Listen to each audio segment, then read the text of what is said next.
ॐ गणानां त्वा गणपतिगुं हवामहे कविं कवीनामुपमस्रवस्तमम् ज्येष्ठराजं ब्रह्मणां ब्रह्मणस्पत आनः शृण्वन्नोतिभिः सीदसादनम् प्रणो देवी सरस्वती वाजेभिर्वाजिनीवती दीनामित्रियवतु ॐ गणेशाय नमः। ॐ सरस्वत्यै नमः। ॐ गुरुभ्यो नमः। हरिः ॐ। ॐ नमो भगवते रुद्राय नमस्ते रुद्रमन्यव उतोत ईशवे नमः। नमस्ते अस्तु धन्वने बाहुभ्यामुतते नमः। यात इषुः शिवतमा शिवं बभूवते धनुः शिवासरव्याया तवतया नो रुद्रमृडया याते रुद्रशिवा तनूरघोरा पापकाशिनी तया नस्तनुवास्यन्त मया गिरिशन्ताभिचाकशीः यामिषं गिरिशन्त हस्ते विवर्षस्तवे शिवां गिरित्रतां कुरु माहि गुंसीः पुरुषं जगत् शिवेन वचसा त्वा गिरिसच्चावदामसि यदा नः सर्वमज्जगदयक्ष्मगुं सुमना असत् अज्जगोदधिवक्ता प्रथमो दैव्योऽभिषक् आहि गच्छ सर्वाञ्जं वयं सर्वाच्च यातु धान्यः असौ यस्ताम्रो अरुणभूत बभ्रः सुमङ्गलः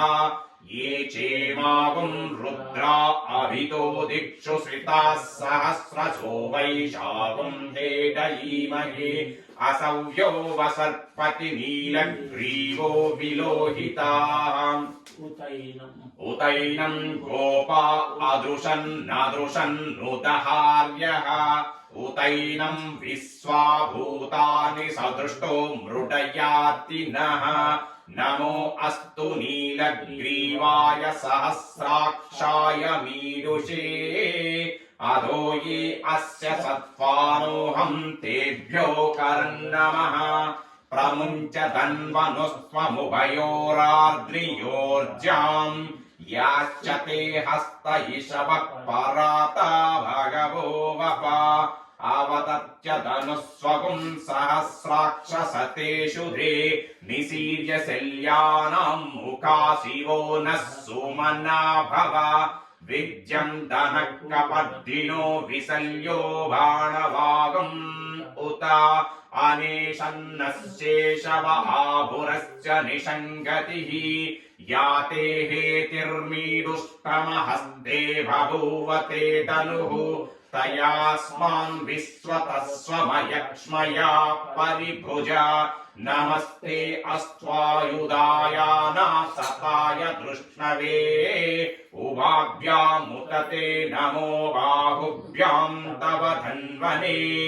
परिते धन्वनो हेतिरस्मान् वृणक्तु विश्वतः अधो य इषुधिस्तवारे अस्मिन् निदेहितम् श्रीशम्भवे नमः। नमस्ते अस्तु भगवन् विश्वेश्वराय महादेवाय त्रयम्बकाय त्रिपुरान्तकाय त्रिकाग्निकालाय कालाग्निरुद्राय नीलकण्ठाय मृत्युञ्जयाय सर्वेश्वराय सदाशिवाय श्रीमान् महादेवाय नमः। नमो हिरण्यवाहवे सेनान्ये दिशां च पतये नमो नमो वृक्षेभ्यो हरिकेशेभ्यः पशूनां पतये नमो नमः सस्पिञ्जराय त्रिशीमते पत्रीणां पतये नमो नमो बभ्लुषाय विव्याधिनेनानां पतये पतये नमो नमो हरिकेशायोपवीतिने पुष्टानां पतये नमो नमो भवस्य हेत्यै जगतां पतये नमो नमो रुद्राय पताविने क्षेत्राणां पतये नमो नमः सूताय हंत्याय वनानां पतये नमो नमो रोहिताय सपतये वृक्षाणां पतये नमो नमो मन्त्रिणे वाणिजाय कक्षाणां पतये नमो नमो भुवन्तये वारिवृष्पुताय औषधीनां पतये नमो नमो उच्चर्घोषाय क्रन्थयते पत्तीनां पतये नमो नमः कृत्स्नवीताय धावते सत्त्वानां पतये नमः नमः सहमानाय निव्यादिन आव्यादिनीनां पतये नमो नमः ककुबाय निषङ्गिणे स्तेनानां पतये नमो नमो निषङ्गिन इषुधिमते तस्कराणां पतये नमो नमो वञ्चते परिवञ्चते स्थायूनां पतये नमो नमो निचेरवे परिचराय रण्यानां पतये नमो नमः श्रीकादिभ्यो जिगागुंसभ्यो मुष्णतां पतये नमो नमः सीमभ्यो नक्तं चरद्भ्यः प्रकृन्तानां पतये नमो नमः वुष्णीषणे गिरचराय कुलुञ्चानां पतये नमो नमः ईशमद्भ्यो धन्वाभिभ्यश्च नमो नमः आतन्वानेभ्यः प्रतिदधानेभ्यश्च वो नमो नमः आयुच्यद्भ्यो विसृजद्भ्यश्च वो नमो नमो नमः सद्भ्यो विद्युद्भ्यश्च नमः आसीनेभ्यः शयानेभ्यश्च वो नमो नमः स्वपद्भ्यो जाग्रद्भ्यश्च नमो नमः तिष्ठद्भ्यो धावद्भ्यश्च नमो नमः सभाभ्यः सभापतिभ्यश्च वो नमो नमो अश्वेभ्यो स्वपतिभ्यश्च वो नमः नम आव्यादिनीभ्यो विविध्यन्तीभ्यश्च वो नमो नम उगणाभ्यस्त्रगुं हतिभ्यश्च नमो नमो गृत्सेभ्यो गृत्सपतिभ्यश्च नमो नमो व्रातेभ्यो व्रातपतिभ्यश्च नमो नमो गणेभ्यो गणपतिभ्यश्च नमो नमो विरूपेभ्यो विश्वरूपेभ्यश्च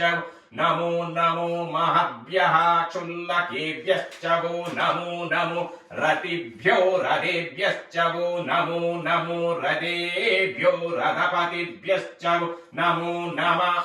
नमः सेनाभ्यः सेनानिभ्यश्च वो नमो नमः क्षत्रुभ्यः सङ्ग्रहीतृभ्यश्च वो नमो नमस्तक्षभ्यो रथकारेभ्यश्च वो नमो नमः कुलालेभ्यो कर्मारेभ्यश्च वो नमो नमः पुञ्जिष्टेभ्यो निषादेभ्यश्च वो नमो नमः इषुकृद्भ्यो धन्वकृद्भ्यश्च वो नमो नमो मृगयभ्यः स्वनिभ्यश्च वो नमो नमः स्वभ्यः स्वपतिभ्यश्च वो नमः नमो भवाय च रुद्राय च नमः सर्वाय च पशुपतये च नमो नीलग्रीवाय च शितिकण्ठाय च नमः कपद्दिने च व्युत्तकेशाय च नमः सहस्राक्षाय च शतधन्वने च नमो गिरिशाय च शिपिविष्टाय च नमो मीदुष्टमाय चेषुमते च नमो ह्रस्वाय च वामनाय च नमो बृहते च वर्षीयसे च नमो वृद्धाय च संवृध्वने च नमो अग्र्याय च प्रथमाय च नम आसवे चाधिराय च नम शीघ्रियाय च शीभ्याय च नम ऊर्ण्याय चावस्वन्याय च नम स्रोतस्याय च द्वीप्याय च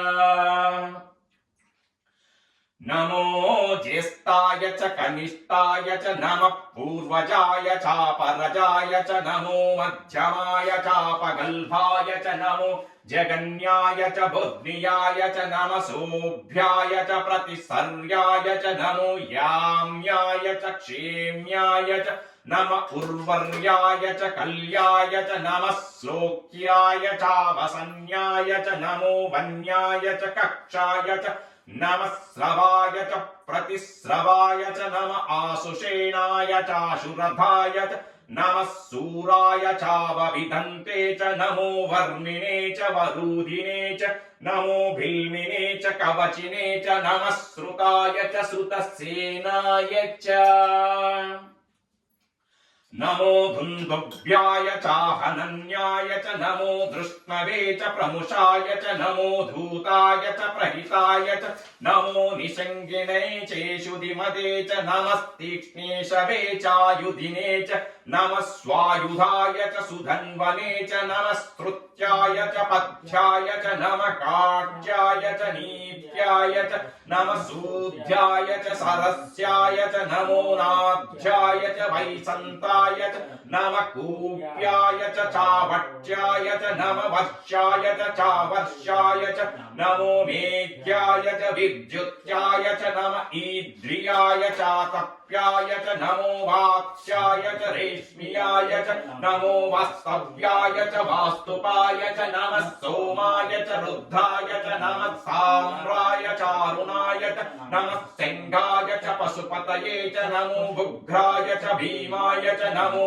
अग्रे वदाय च दूरे वदाय च नमो हन्त्रे च हनीयसे च नमो वृक्षेभ्यो हरिकेशेभ्यो नमस्ताराय च नमः शम्भवे च मयोभवे च नमः शङ्कराय च मयस्कराय च नमः शिवाय च शिवतराय च नमः सीध्याय च कूल्याय च नमः पार्याय चावर्याय च नमः प्रतरणाय चोत्तरणाय च नमः आतार्याय चाराध्याय च नमः षष्ट्याय च फेन्याय च नमः सिकत्याय च प्रवाह्याय च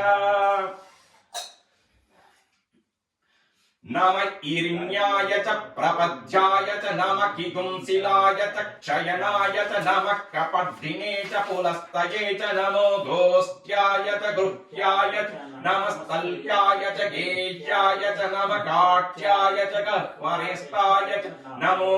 हृदयाय च निवेष्ट्याय च नमः पागुंसव्याय च रजस्याय च नमः शोष्ट्याय च हरित्याय च नमो लोप्याय चोलप्याय च नमः ऊर्ण्याय च शून्याय च नमः पर्ण्याय च पर्णसज्जाय च नमो पगुरमाणाय चाभिघ्नते च नमो आखिदते च प्रकिदते च नमो भगिरिकेभ्यो देवानागुं हृदयेभ्यो नमो वीक्षणकेभ्यो नमो विचिन्वत्केभ्यो नम आनिर्हतेभ्यो नम अमीवत्केभ्यः द्रापे अन्धसस्पते दरिद्रन्नीललोहिता येषां पुरुषाणामेषां पशूनामाभिर्मारोमो येषां किञ्चनाममत् याते रुद्रशिवा तनुः शिवाधिश्वासभेषजी शिवा रुद्रस्य भेषजी तया नो मृडजीवसे इमागुं रुद्राय तपसे कपर्दिने क्षयद्वीराय प्रभरामहे मतिं यदा न समसद्विपदे चतुष्पदे विश्वं पुष्टं ग्रामे अस्मिन्ननातुरं मृडानो रुद्रो तनो मयस्कृते क्षयद्वीराय नमसा विरेमते यच्चञ्च योच्च मनुराय जे पिता तदस्यामतमरुद्रौ प्रणीतौ मानो महन्तमुत मानो अर्भकं मानभुक्षन्तमुत मानभुक्षितं मानो वदिः पितरं मोत मातरं प्रियामानस्तनुवो रुद्ररीरिषः मानस्तोके तनये मान आयुषी मानो गोषु मानो अश्वेषु रीरिषः वीरान्मानो रुद्रभामितो वधिर्हविष्मन्तो नमसा विधेमते आराक्ते गोग्न उत पूरुषग्नेक्षयद्वीराय सुन्नमस्मेते अस्तु रक्षा च नो अधि च देव भृत्यदा च नः शर्म यच्च द्विबर्हा आहा स्तुहि श्रुतं गत्सदं युवानं मृगन्न भीममुपहन्तु मुग्रम् मृडा चरित्रे रुद्रस्तवानो अन्यन्ते अस्मिन्निवपन्तु सेना आहा पारिणो रुद्रश्च हेतिर्वृणक्तु पारित्वेषस्य दुर्मतिरगायोः अवस्थिरामगवद्यस्तनुष्वमीड्वस्तोकाय तनयाय मृडया मीदुष्टमशिवतमशिवो नः सुमना भव परमे वृक्ष आयुधन्निदाय कृत्तिं वासन आचर पिनाकं बिभ्रदागहि विकिरित विलोहित नमस्ते अस्तु भगवः यास्ते सहस्रगुं एतयोन्यमस्मिन्निवपन्तु ताः सहस्राणि सहस्रदा बाहुवोस्तव हेतयः तासामीशानो भगवः पराचीना मुखाकृति सहस्राणि सहस्रसो ये रुद्रा अधिभूम्याम् तेषागं सहस्रयोजने वदन्वानि तन्मसि अस्मिन्महच्चर्णवेऽन्तरिक्षे भव अधि नीलग्रीवाश्चितिकण्ठाः सर्वा अधः क्षमाचराः नीलग्रीवाश्चितिकण्ठादिवगं रुद्रा उपस्थिताः ये वृक्षेषु सस्पिञ्जरा नीलग्रीवा विलोहिताः ये भूतानमधिपतयो विशिकासः कवर्दिनः ये अन्येषु विविध्यन्ति पात्रेषु पिबतो जनान् ये पृथिव्यां परिरक्षय ऐलभ्रुदाय व्युदः ये तीर्थानि प्रचुरन्ति सृकावन्तो निषङ्गिणः या एतावन्तश्च भूयगं सच्च दिशो रुद्रावितस्थिरे तेषागं सहस्रयोजने वदन्वानि तन्मसि नमो रुद्रेभ्यो ये पृथिव्यां ये अन्तरिक्षे ये दिविशेषामन्नं वातो वरुषमिषवस्तेभ्यो दश प्राचीर्दश दक्षिणा दश प्रतीचीर्दशोदीचीर्दशाध्वास्तेभ्यो नमस्ते नो मृडयन्तु ते यं विष्णो यच्छनो दृष्टितं वों जम्भे ददामि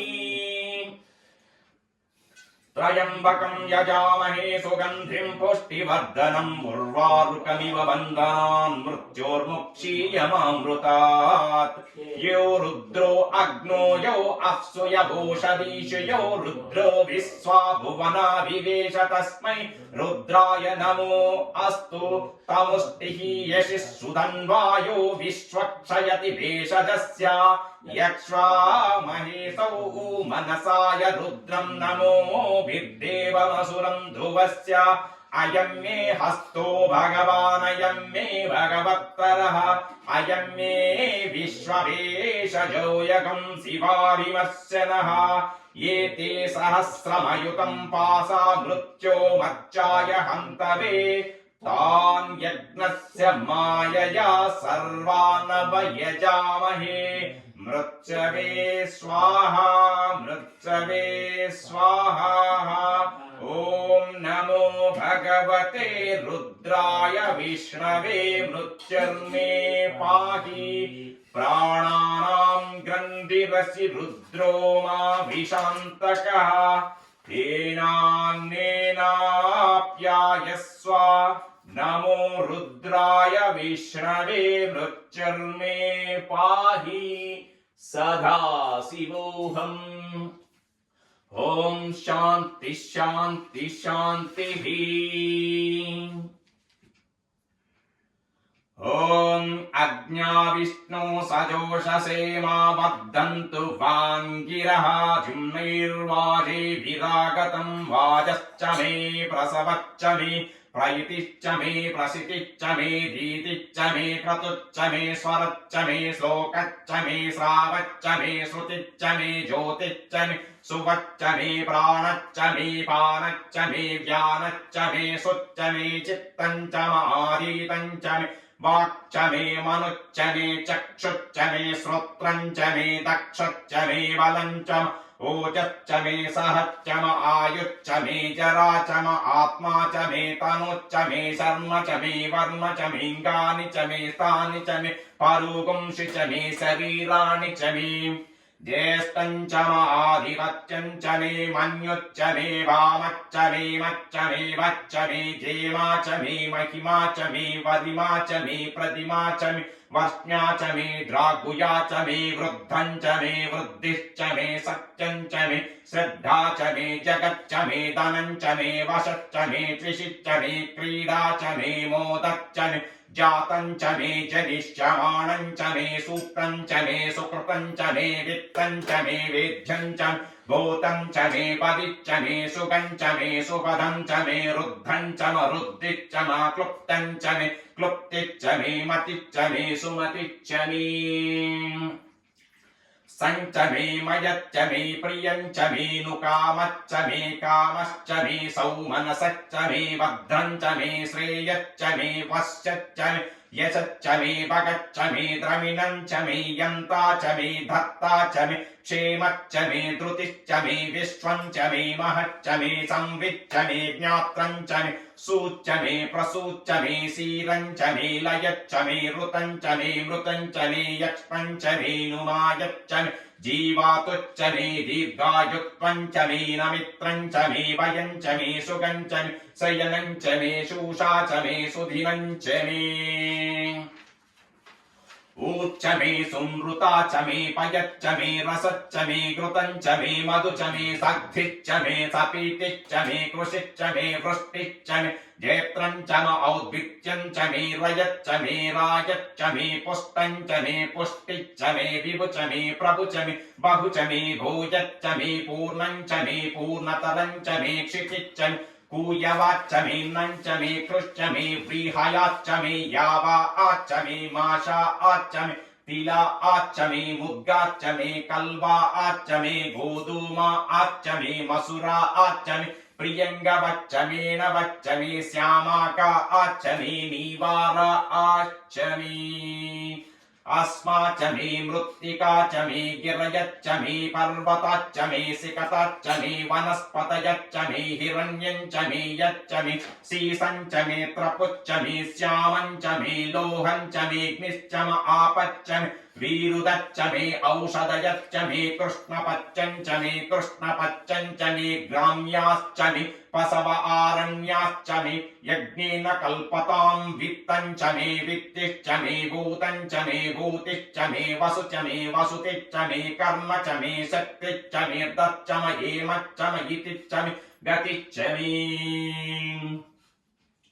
अग्निश्च म इन्द्रश्च मे सौमश्च म इन्द्रश्च मे सविता च म इन्द्रश्च मे सरस्वती च म इन्द्रश्च मे पूषा च म इन्द्रश्च मे बृहस्पतिश्च म इन्द्रश्च मित्रश्च म इन्द्रश्च मे वरुणश्च म इन्द्रश्च मे त्वष्टा च म इन्द्रश्च मे दाता च म इन्द्रश्च विष्णुश्च म इन्द्रश्च मेऽश्विनौ च म इन्द्रश्च मे मरुतश्च म इन्द्रश्च मे विश्वे च मे देवा इन्द्रश्च पृथिवी च म इन्द्रश्च मेऽन्तरिक्षं च म इन्द्रश्च मे द्यौश्च म इन्द्रश्च मे दिशश्च म इन्द्रश्च मे मूर्धा च म इन्द्रश्च मे प्रजापतिश्च म इन्द्रश्च मे अगुंसुच्च मे रश्मिच्च मे दाभ्यश्च मे दिपतिश्च म उपागुंसुच्च मेऽन्तर्यामच्च म ऐन्द्रवायवच्च मे मैत्रावरुणच्च म आश्विनच्च प्रतिप्रस्थानच्च मे शुक्रच्च मे मन्धी च म आग्रायणच्च मे वैश्वदेवच्च मे ध्रुवच्च वैश्वानरच्च म ऋतुग्रहाश्च मे तिग्राह्याश्च म ऐन्द्राग्नच्च मे वैश्वदेवच्च मे मरुत्वतीयाश्च मे माहेन्द्रच्च म आदित्यश्च मे सावित्रच्च मे सारस्वतच्च मे पौष्णच्च मे पात्निवतच्च मे हरियोजनच्च मे इद्मश्च मे बर्हिश्च मे वेदिश्च मे दिष्णियाश्च मे श्रुतश्च मे चमसाच्च मे ग्रावणाच्च मे स्वरवच्च म उपरवच्च मे दिशवणे च मे द्रोणकलशच्च मे वायुव्यानि च मे पूतभृच्च म आधवनीयच्च म आग्नि इन्द्रं च मे हविर्दानं च मे गृहच्च मे सदच्च मे पुरोडाशाच्च मे पचताश्च मे ववृदच्च मे स्वगाकाराच्च मे अग्निश्च मे घर्मश्च मेऽर्कश्च मे सूर्यश्च मे प्राणश्च मे श्वमेधश्च मे पृथिवी च मे दितिश्च मे दितिश्च मे ज्योश्च मे सक्वरीरङ्गुलयो दिशिश्च मे यज्ञेन कल्पता मृक्च मे साम च मे स्तोमश्च मे यजुश्च मे दीक्षा च मे तपश्च मे ऋतुश्च मे व्रतञ्च मे होरात्रयो दृष्ट्या बृहद्रन्तरे च मे यज्ञेन कल्पिताम् गर्भाच्च मे वत्साच्च मे त्रयविच्च मे त्रयवी च मे दित्यवाच्च मे दित्यौही च मे पञ्चाविच्च मे पञ्चावी च मे त्रिवत्सच्च मे त्रिवत्साच्च मे तुर्यवाच्च मे तुर्यौही च मे पष्टवाच्च मे पष्टौही च महुक्षा च मे वसा च मे ऋषभच्च मे रेहच्च मे लड्वाञ्च मे धेनुच्चम आयुर्यज्ञेन कल्पतां प्राणो यज्ञेन कल्पतां अपानो यज्ञेन कल्पतां व्यानो यज्ञेन कल्पतां चक्षुर्यज्ञेन कल्पतां श्रोत्रं यज्ञेन कल्पतां मनो यज्ञेन कल्पतां वाग्यज्ञेन कल्पताम् आत्मा यज्ञेन कल्पतां यज्ञो यज्ञेन कल्पताम् एका च मे तिस्रच्च मे पञ्च च मे सप्तजम् च मे नव च मे एकादश च मे त्रयोदश च मे पञ्चदश च मे सप्तदश च मे नवदश च मे एकविंशतिश्च मे त्रयोविंशतिश्च मे पञ्चविंशतिश्च मे सप्तविंशतिश्च नवविंशतिश्च मे एकत्रिंशच्च मे त्रयस्त्रिंशच्च मे चतुस्रच्च मे अष्टाच्च मे द्वादश च मे षोडश च मे विंशतिश्च मे चतुर्विंशतिश्च मे अष्टाविंशतिश्च मे द्वात्रिंशच्च मे षट्त्रिंशच्च मे चत्वारिंशच्च मे चत्वारिंशच्च मे अष्टाचत्वारिंशच्च वाजच्च प्रसवच्चापितच्च क्रतुश्च सुवच्च मूर्धा च वस्नियाच्चान्त्यायनाच्चान्तश्च भौवनच्च भुवनच्चाधिपतिश्च ॐ इडा देवहुर्मनुर्यज्ञनीर्बृहस्पतिरुद्दामानिषगं शिशिद्विश्वे देवासु उक्तवाच पृथिवीमातर्मामाहिगुंसीर्मधुमनिष्ये मधुजनिष्ये मधुवक्ष्यामि मधुवदिष्यामि मधुमतिं देवेभ्यो वाचमुद्यासकं शुश्रूषेण्याम् मनुष्येभ्यस्तं मा देव अवन्तु शोभाय पितरोऽनुमदन्तु ॐ शान्ति शान्ति शान्तिः।